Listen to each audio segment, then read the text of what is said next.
Olá, amigos e amigas, que a graça e a paz de Jesus esteja com cada um de vocês e que todos tenham um dia feliz ao lado do Senhor Jesus. Vamos estudar a lição e hoje, sábado, 29 de abril, nós iniciamos uma nova lição, que é a lição que tem como título A Hora do Seu Juízo. O que nós vemos, no livro de Apocalipse, no capítulo 14, ali nós vemos, as três mensagens angélicas que nos dão um alerta e advertências, que incluem coletivamente uma mensagem divina enviada diretamente do céu, das mansões celestiais para o seu povo, para que todos os seres humanos, com o propósito de se prepararem, todas as pessoas, o mundo se prepare para a segunda vinda de Jesus. E essas mensagens, elas foram assim planejadas e projetadas pelo Criador e mantenedor do universo, para que fosse assim feito e ocorresse um impacto, nas pessoas, na vida das pessoas. E essas mensagens nos revelam o plano de Jesus para a vida no tempo do fim. E o apóstolo Paulo, no seu tempo, ele dá uma mensagem ao seu povo, para os romanos, justamente para estarem preparados para a volta de Jesus.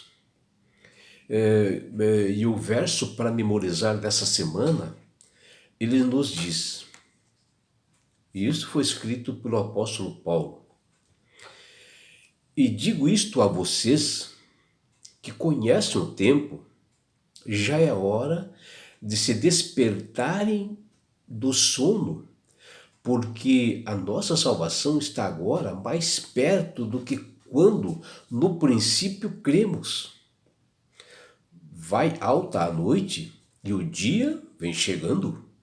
Está em Romanos capítulo 13, versículos 11 e 12. Paulo aqui, ele afirmou para os cristãos lá de Roma na época, de sua época, que eles eram conhecedores de algo comum, e por isso que ele fala: e digo isto a vós outros que conheceis o tempo, que está ali em Romanos 13, 11. E esse tempo de que o apóstolo Paulo fala, se refere, vem do grego kairos, que significa tempo certo, o momento correto, onde ele acreditava que Jesus voltaria na sua época, naquela época. E o apóstolo exortou o povo de Deus a estarem preparados, para aquele momento, para se prepararem para a volta de Jesus. E Deus, Deus dá essa mensagem, para o apóstolo falar para aquele povo. E ele, Paulo, deu essas orientações para aquele povo quanto à devida conduta, que daqueles que aguardavam, a bendita esperança. E até Paulo fala: olha, andemos dignamente como em pleno dia, está em Romanos 13, 13. E ele, Paulo, até listou uma série de pecados que eles não deveriam cometer. E ele faz um apelo, assim, com uma palavra assim, inicial, da maioria dos mandamentos de Deus. Ele fala ali. Ele começa sempre com a palavra não, ou seja, não faça isso. Isso está em Romanos 13, do versículo 7 a 14. Por quê? Porque Paulo estava preocupado que eles se salvassem, se preparassem para a volta de Jesus. E nas Sagradas Escrituras possuem vários textos bíblicos, que antes da volta de Jesus, pela sua segunda vez a este mundo, dizendo que haverá um juízo. E o profeta Daniel também, ele menciona em uma de suas visões a presença de um tribunal do céu com livros sendo abertos, que está lá em Daniel 7, versículos 9 e 10. E logicamente, né, que todo julgamento ele envolve assim o questão dos relatos, né, dos processuais, né, como é feito hoje nos tribunais, né? E por isso que a palavra de Deus ela menciona a existência de vários livros, né, usados pelo tribunal divino, pelo tribunal de Deus no céu.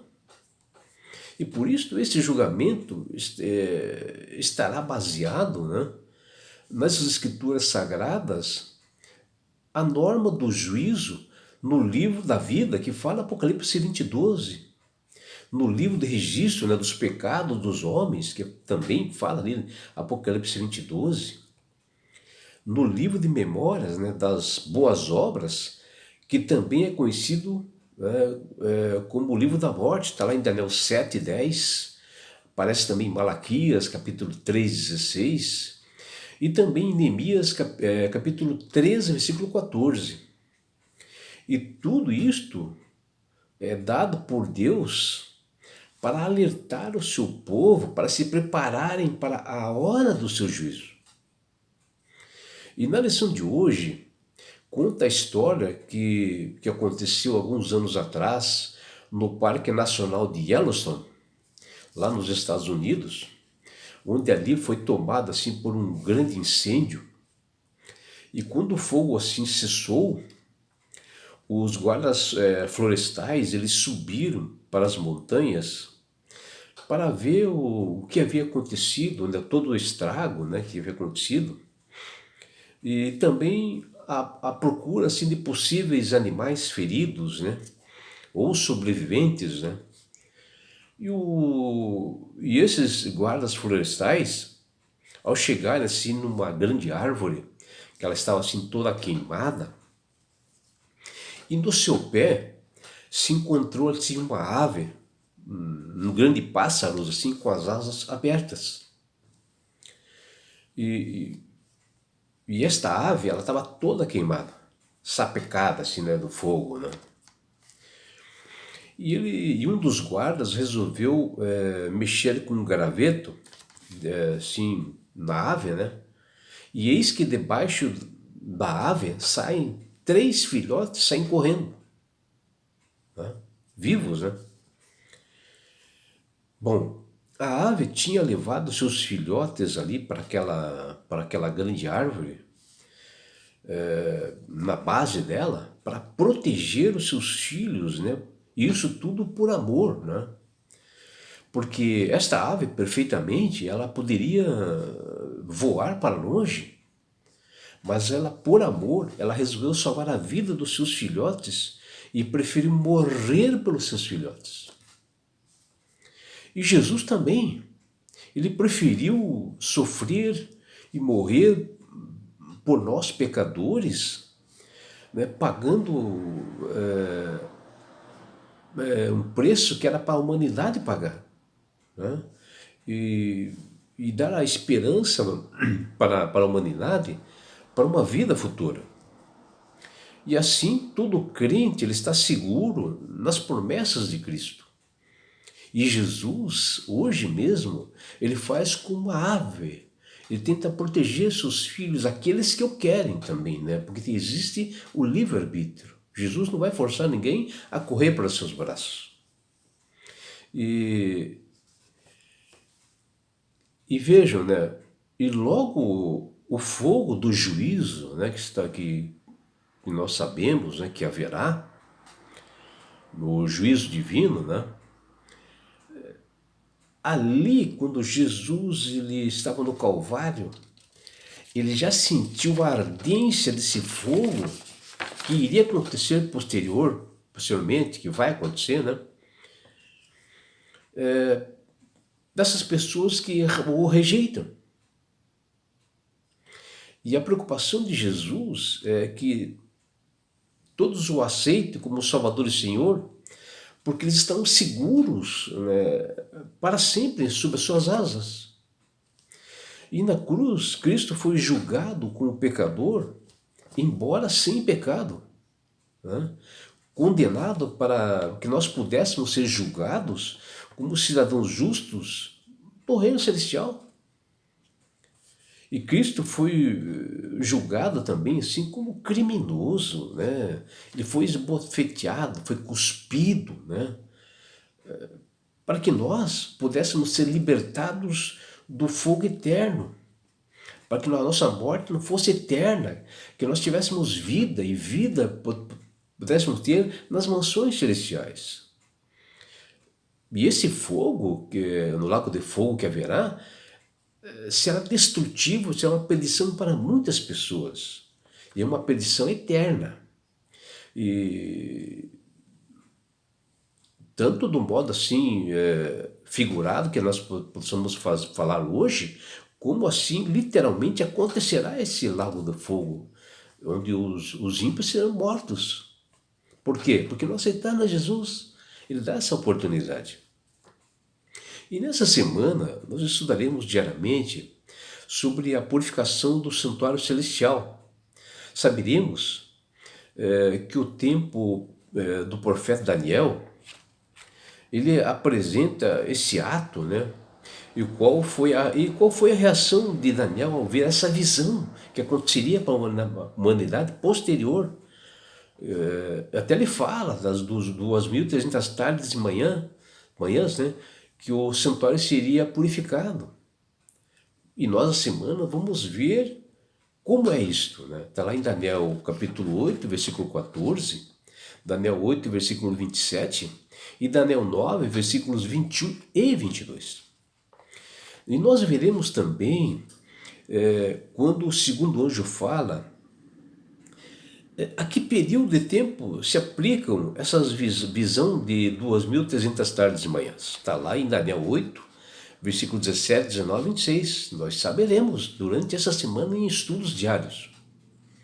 Estudaremos que a instrução específica, né, do anjo que ele deu a Daniel, e por isso é muito importante nós compreendermos o significado do que é a purificação do santuário.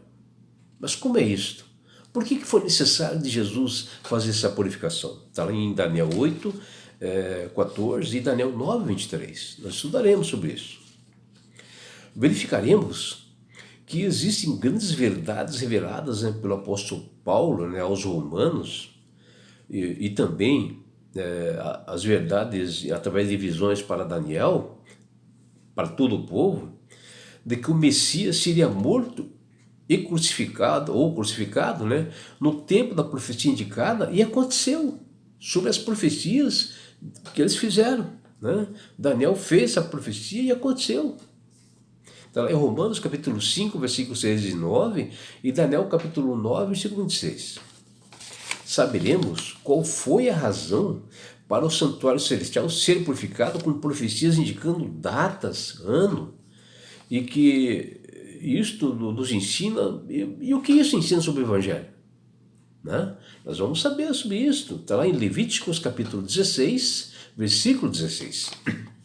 Aprenderemos também por que Deus ordenou ao seu povo que ele fizesse no dia do juízo. Deus deu procedimentos para o seu povo. E o que significa para nós hoje? Né? Veremos sobre isso.